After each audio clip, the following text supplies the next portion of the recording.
we are back to discuss another film noir, one of the greats, The Third Man, from 1949, was it? 1949, yes.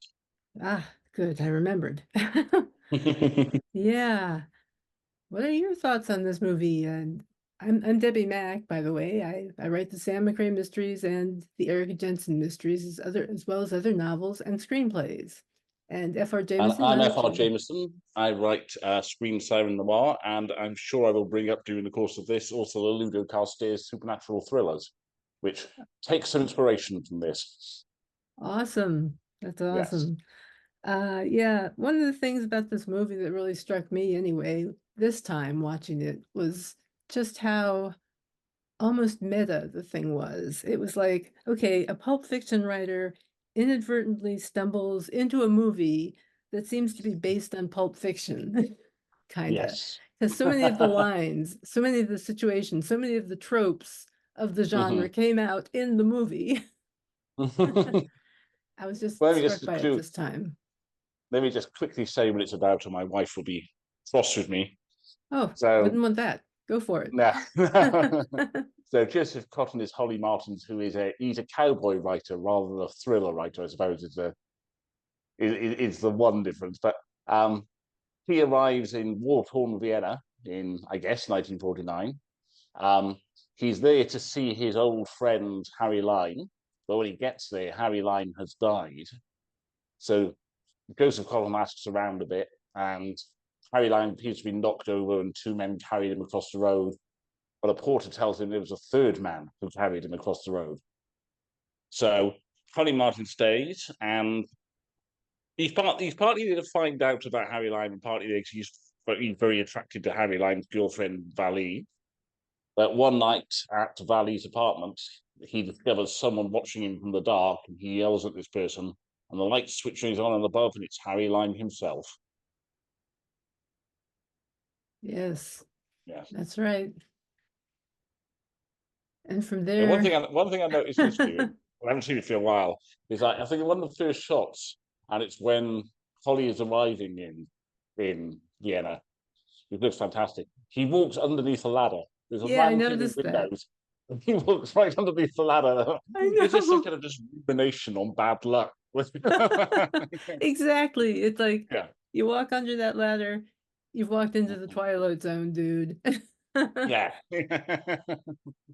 And another thing it reminded me of, I have to wonder if the Coen brothers took inspiration for the dude from some of his behaviors here, because he just really blunders in there, not knowing what he's doing, asking questions in over his head, bounced around. I mean, the scene where, in the scene involving the subplot there with the literary society that put him up at the yes, hotel. I'm like, yes. really? Really? But then, he's like kidnapped at one point. And I remember the first time I saw this, I'm like, what the? And then the next thing you know, there they are waiting for him. Please, it's the famous Holly Martins from the other side. I love the way he said Yes. that, from the other side. I felt like saying, what is this, a seance? Is this guy dead? The other Well, the bit when they side. start, he's asked, "Who are your inspirations?" He goes, "Well, Zane Grey." So isn't Zane Grey a writer of cowboy novels? Mr. Martins is obviously joking there. I know. I know so many great lines like that Yeah. in the movie. There's something very Hitchcockian about this movie. It not only the deliberation, how deliberately the shots are placed, but Yeah. the um the lines, the action, the suspense, the little twist there with the literary society, and Yes. that moment when somebody questions him, and I'm reminded of the 39 steps for a second. Hmm. So, I mean, Yeah. those are things that crossed my mind as I was watching Yes. this. I mean, Yeah. it is 4 years after the war, and it is actually being shot in Vienna. So presumably, they are just like they were British films at the time. Human Cry springs to mind of, you just basically make the rubble a character and make the fact that you're in ruins be incredibly picturesque and Yeah. yeah. Yeah, I Yeah, mean, it's even just the rubble is yeah, it adds something to the movie. I mean, there's a grittiness, a sense of desolation, destruction, yeah. Well, it's both a grittiness and a dreaminess, and that and you don't dreaminess. get in many noir cityscapes literal wastelands that appear around you. You can just walk into a wasteland and hide in pipes. And Yeah, you know, yeah. yeah, if you did that in New York, I go, aren't people building on this? Why is there a wasteland? You probably could do it in New York. I think there are like tunnels and stuff that people, Yeah, I don't know. It's there are interesting, very something to think few about. open areas that are just rubble. Yes. Yeah, yeah. Open up areas that are just rubble. Well, there could be areas here and there. Some parts of New York are more picturesque than others. Yes, yes. You're right. Uh, The Big Lebowski comparison is quite a good one. Is he is kind of yeah. He's not a very good detective. yeah, I know, I No, know. Yeah, and that he's Porter not. was He's not not a particularly bright. yeah, and he's not a particularly moral man necessarily. In that he is the one who sort of engineers what Harry Lime's death, but he doesn't do it because Harry Lime is a bad person. He does it to impress Valley by getting her passport back. It's the reason he actually does it. Hmm.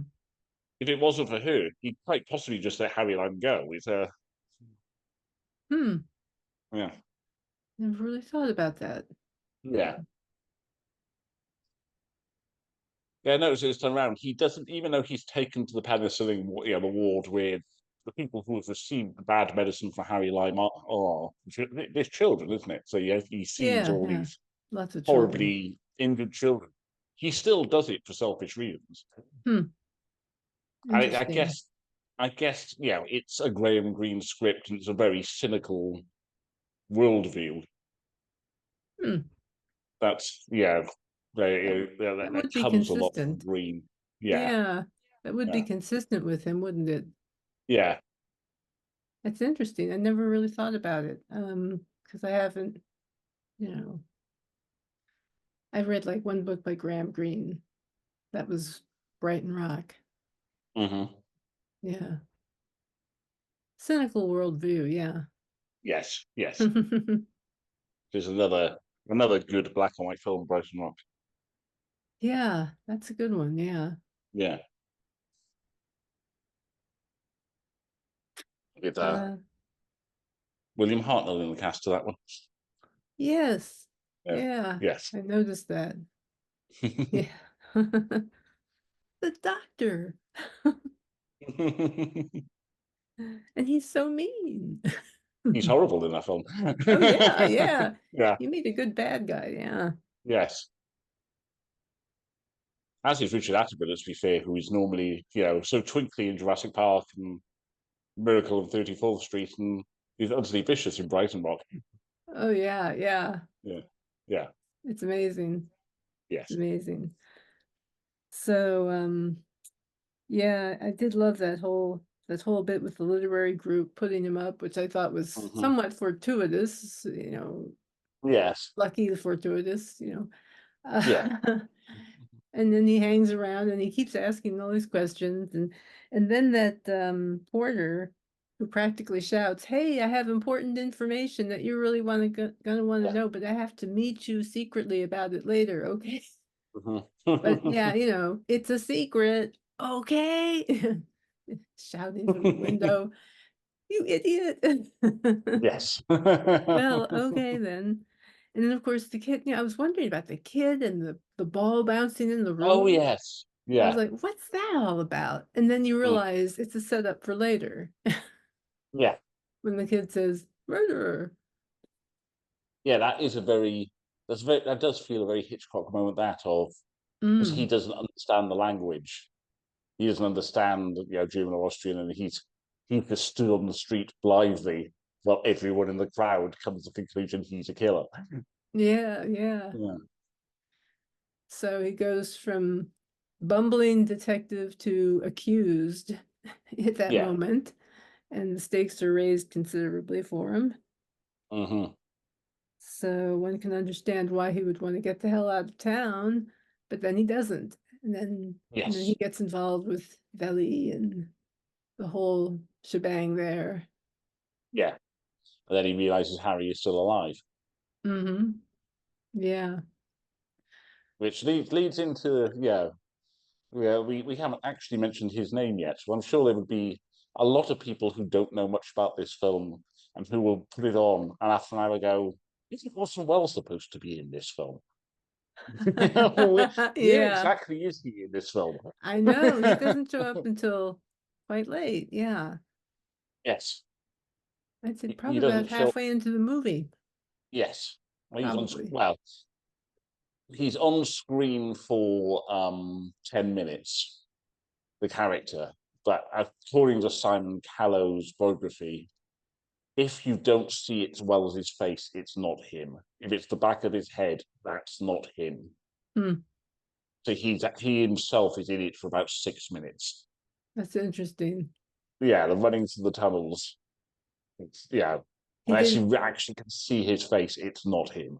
Yeah. Yeah. Yeah, That's interesting. That is interesting. Huh.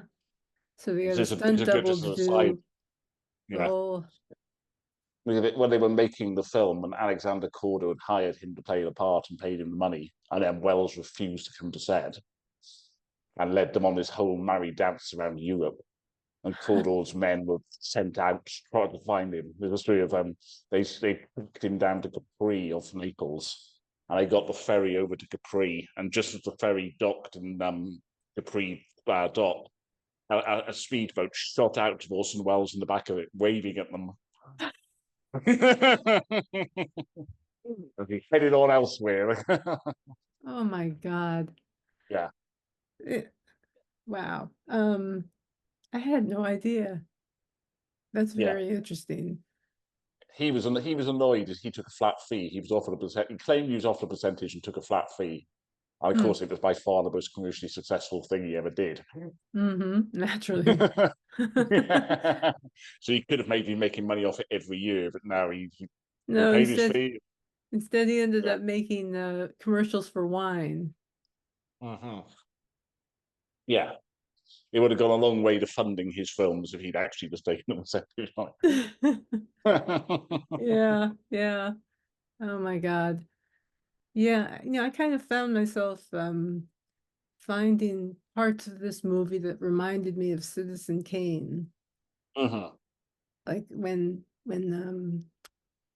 Holly Martins is sitting in the auditorium and he's looking at his Yeah. program or whatever. I thought Yeah. immediately of Leland, Yeah. Doing the opera program and right? The opera yeah. program and him sitting there just playing with it. Yes. But it was interesting that he and Wells were together again in this movie. They've done other movies together, haven't they? They were Wasn't in the well. The Magnificent You, Ambersons? yeah. Wells wasn't in that. I mean, he He narrated it, he, but he he wasn't in. directed or Yeah. something. Yeah. Yes. And And Joseph Cotton's the Joseph Cotton. Doctor in Touch for Evil. Right. Yeah. I've never Yeah. seen that one. You know, we should do that one. Is that a film noir? It's a night. I guess. I mean, I guess you could call it. It's a 1950s tough crime drama on the Mexican border. So I think it would fall within the remit. Hmm. Yeah. Oh, cool. That sounds cool. Yeah. I've never seen it. Magnificent Ambersons. No, Touch of Evil, not Magnificent Amazon. Oh, Touch of Evil. Oh, yeah. Yeah. Yeah. Definitely. Touch of Evil. Oh my God, Yeah. yes. Yeah. Just for the opening scene. Just for the opening Yes. scene there. Yeah. One Yeah. shot. Yeah. It gets me every time. It's like I'm like, I'm just waiting and waiting and waiting. Oh yeah, that's a good one.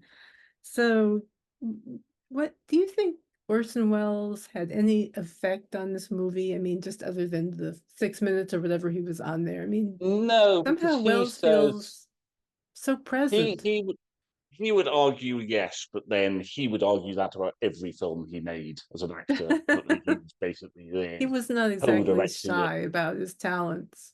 Yeah, I mean, if people point at the kind of the askew shots and the Dutch angles and the lighting, go, oh, that's very like Kane. But the Mm-hmm. film Carol Reed made before this was also Graham Greene called Fallen Idol, and that looks exactly the same as this. You know, the two films are very, very similar stylistically, and that's before he even worked. I mean, he presumably had seen Citizen Kane, so Yeah, yeah. he would have been influenced by it as well. So, I also hear that the cinematographer, I think, did another movie called Odd Man Out. oh yes, yes, I think that's what it was, Odd Man Out. yeah. Supposed to be So I good. believe it's another Carol Reed film. Yeah, Uh-huh. Carol Reed, right? Yeah. yes, yeah, Oh, yes, and that's another stylistically black and white film. And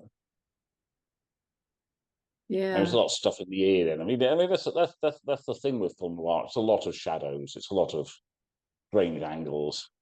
We did Kiss Me Deadly last time, which is a much brighter film than this, but um, not as good, but does have a lot of strange angles and shadows worked into it as well. So there's bits of Hmm. that you could pause and go, "That looks really good." That shot you have there. Yeah. I mean, Yeah. they're just, yeah, it just really, the whole Hmm. scenario is so Yeah.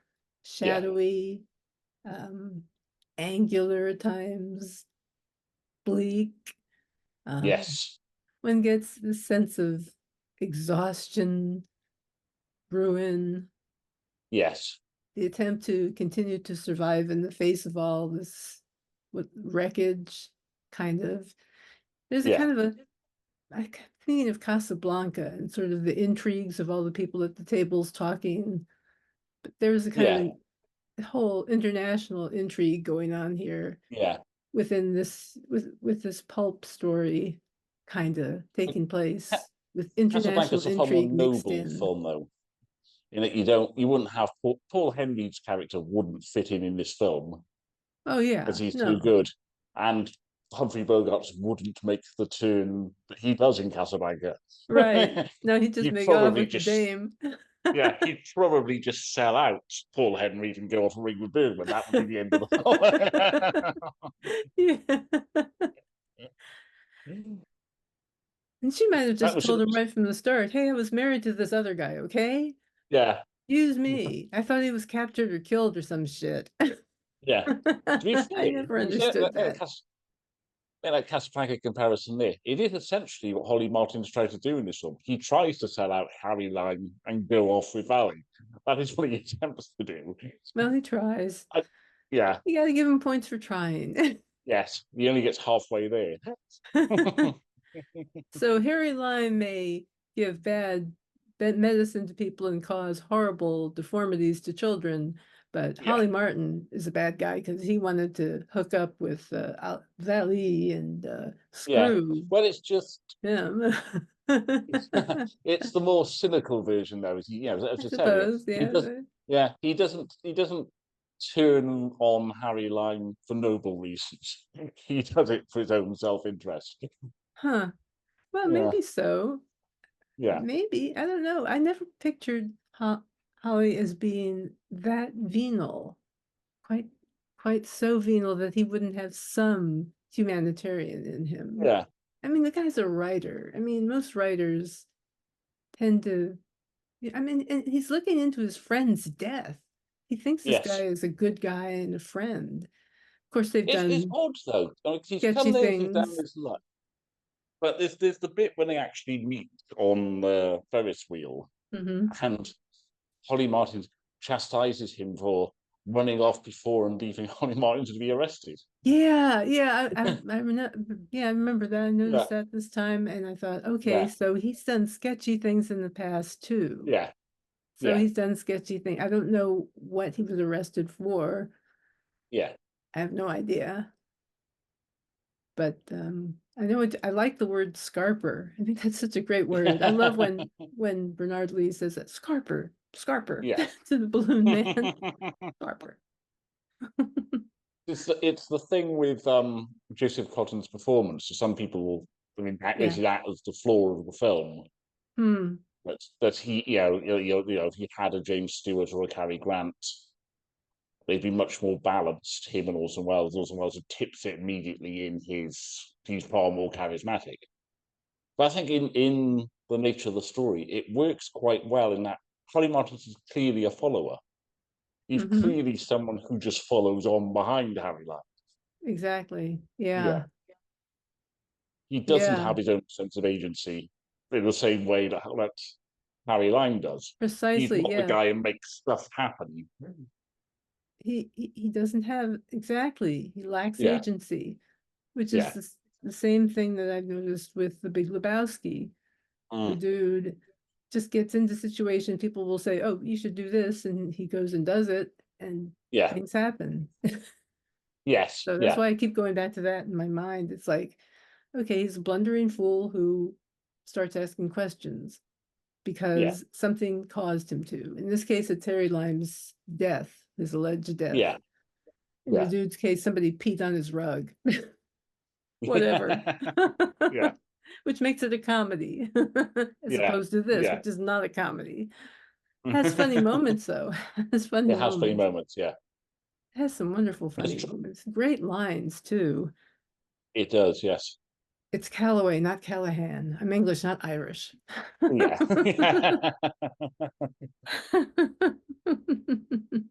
Yeah, so the Trevor Howard character who says that Love recognizes him. him for he recognizes him for what he is. That he's not, he doesn't try to get rid of him of, we can't have you in here with your American gung-ho ways. It's more kind of, you're completely out of your depth. You have to go. You have to go. Get. It's for your own good.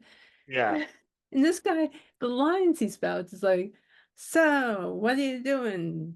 Gonna come around and ruin this girl's life too? You know, I mean, it's yeah.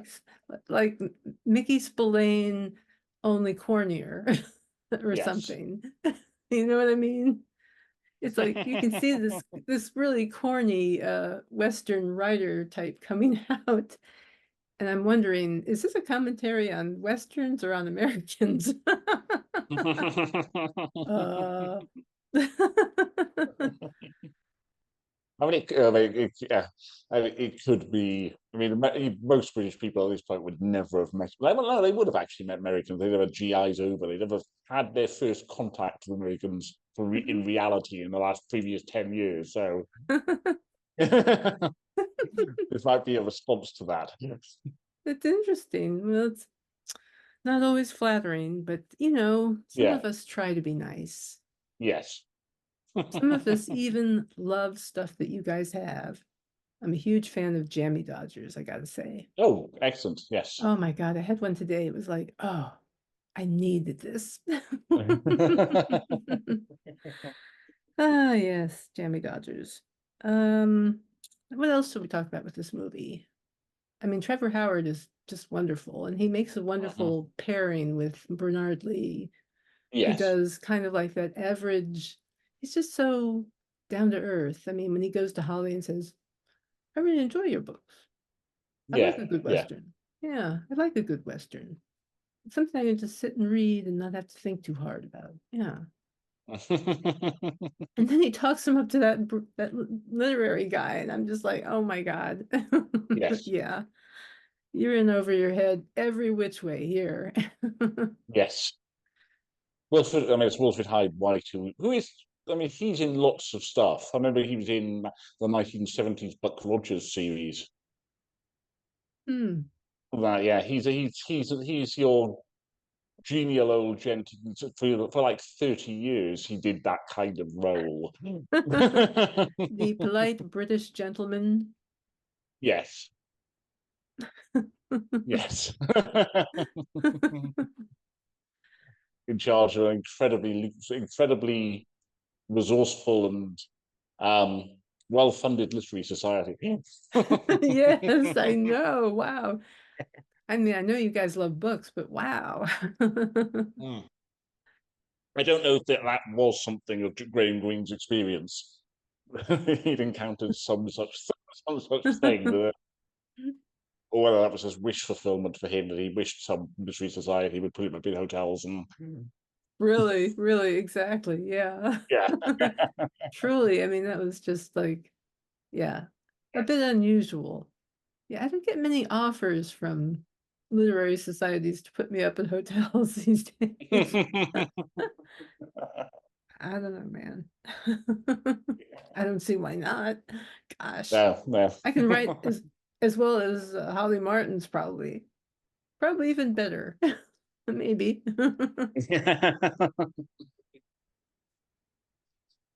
Yeah, Oh, I don't know. it's so good for. I mean, it does. It's sort of Orson Welles kind of haunts the whole of it, and I don't think there is a scene where people don't talk about Harry Lime. Really, yeah. I mean, Yeah, he dominates the he- movie that way. It's yeah, like he's he's kind of like the protagonist you don't even see, sort of yes, the anti-hero protagonist in a sense, yes, because Holly Martin's is almost a little bit like a Nick Carraway to his Gatsby-ish kind of yeah, grandiose character, yeah. except that I think really Trevor Howard is Nick Carraway because he does the narration. Am I right? Am I right? That is him on the Oh, narration. it's him, yeah. Well, the narration is kind of putting you where you are, isn't it? It's Yeah, not overly intrusive. it's not overly intrusive, right? It just sort No, of sets things up. yeah, Like, yeah, here we had this situation, post-war, and then this guy comes, kind of bumbling in, just sort of yes. appears, says he's going to work for Harry Lime, walks under a ladder. Big mistake. Yeah. But oh, and the music in this, wow, apparently Yes, the story behind that, did you see the story behind that? How yeah, while they were filming in Vienna, they the crew, the actors and the director went to a place somewhere in Vienna where the musician who does the Third Man theme was playing mhm, that theme. And yeah. Carol Reed said, "That's who I want to do the theme for this movie. Good choice. He needs to do the music for this movie." Yes. It, it just sort of shot him apparently to international fame. The Yeah, I mean musician. that music was playing even my childhood. That music was still being used in adverts, and Mm-hmm. I Yeah, don't think it's still. I mean, I'm sure. I'm sure there are TV travel shows now where they go to Vienna, and that is the music they have reached for. right, right. that,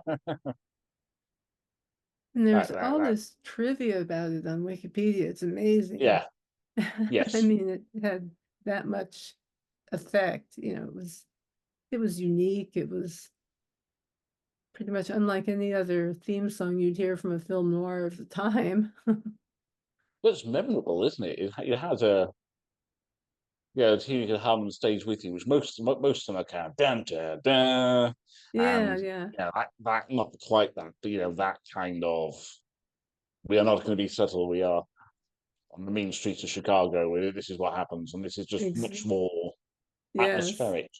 exactly. Yeah. Yeah. Or the kind of jazzy thing. This is Hmm. more like a folk song or something. Yes. Yes, it is a lot. Yeah.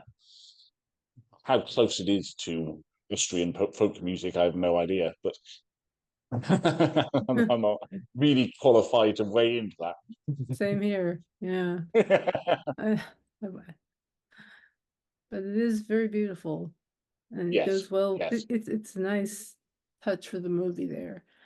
And I Yeah. was wondering there at the end if somebody was dropping leaves as Belly Possibly. was Yeah. because they were dropping so evenly. Yeah. And they're spaced out so evenly, plus the trees were so bare. I wondered where are those leaves coming from? They look so bare. Okay, conceivably there could be some leaves left, but wow, and they drop so Yeah. evenly too. Yeah. But yeah, I, I wondered if It's always somebody was, a yeah, surprisingly long final shot. You know it's there. I think I'm yeah, always a bit surprised at just how long they keep it going for. I know. It's like you're Yeah. waiting and you're waiting and you're waiting, and Yeah. then that's it. That's all, folks. Yeah. Yes. It's a very odd ending. Kind of gives you an odd feeling there at the end. Yeah. I think it's it's a very cynical film. I mean, there is the big speech that Orson Welles does. In Italy you had the Borgias, and you had the Renaissance. And in Switzerland you had 500 It's a, years of brotherly love, and then you got the cuckoo clock, which is right. his contribution to the script, which no one denies that he wrote.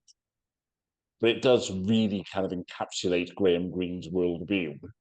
The It worldview does. of oh yeah, It does. That's true.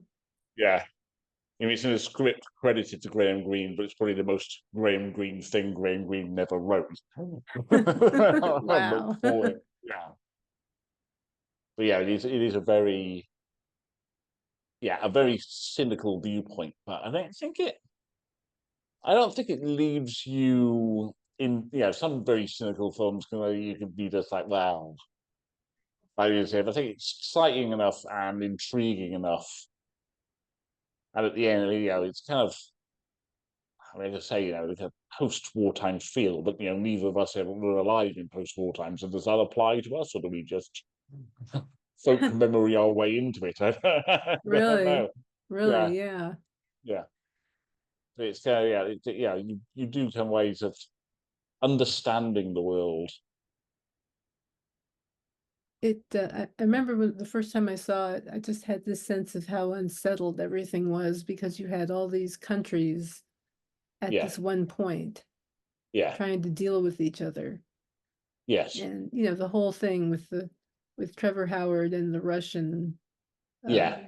All the zones. yeah, yeah, those things, the zones, the how unsettled everything must have felt to everybody. Yeah. Which it wasn't for this film, I wouldn't really be aware that had happened in Vienna as well as Berlin. But Hmm. Berlin, about the whole, you had the Berlin Exactly, Wall, yeah. all split into zones, and Same there's here, also other yeah. places as well. Yeah, Yeah, it informs you as well as entertaining yeah, you. So that's the best kind of movie you could ask for, really, yes, whether yes, you're a cynic or not. yeah. Uh, well, But go just ahead. to say, I was going to mention my Ludo Castillo supernatural thrillers, but there's a character in that called Elspeth Carmine who's very much based on Harry Lime. Although Mm. watching this now, like it's no way near as mendacious as Harry Lime is in this film. Oh my gosh. I hope I not. think, I hope not. yeah, Make I him think make you him more forget it like just the by, saint. Make him more like the yeah. saint. I think it's how charming and big Orson Welles is in this. That he's actually portraying a really horrible human being. Yeah. Oh yeah. Yeah, Very much so. yeah, My gosh, at that one point where you think, what's he going to do there on that Ferris wheel? And I'm thinking, he's never going to throw his friend. He's not going to do that. That's too clumsy. he That's only amateurish. he only doesn't do it because Holly and Martin told him he's told someone else, doesn't he? Right, right, I already told the right. police you lied. Yeah, He figures it's pointless. So, yeah, I don't see that as yeah, his preferred method somehow. I don't know why. It yeah, just it seemed too obvious for one thing. It's kind of like, yes. yeah, you're going up in this great big thing with this guy who is a bad guy. I mean, come on. So He's a I don't childhood know. friend. Yeah. He's what? He is a childhood friend He is a childhood or friend. an Yes, early life friend whenever they met each other. they got in scrapes together at school and all that kind of. Yeah, yeah. Yes, it's Well, possible. we only have a few minutes, so Yes. is there anything you want to say in conclusion about this movie? No, if you haven't seen it, it's bizarre. You've listened to half an hour of us talking about it without seeing it. Then then do go off and watch it. As it really genuinely does earn the title of masterpiece. It is truly a Yeah, masterpiece yeah, and considered at one time at least to be one of the best, if not the best British film ever made, I think. yes, yes, Something like that. So it is fantastic. It's a fantastic film noir and a great story. And next yes. time we are talking about Kansas City Confidential. Mhm. Sounds like a good one. That's a fun movie. Yeah, Good I've not movie to seen that one, watch. so yes, It's interesting. I really enjoyed that one, so I hope you like it too. And I'm so, sure I will. alrighty. So go watch Kansas City Confidential, everybody. It is in the public domain. You can find it on Mhm. YouTube and at the Internet Archive as well. At any Yes. rate, we will talk to you soon. So take care and be seeing you. See you soon. Bye bye.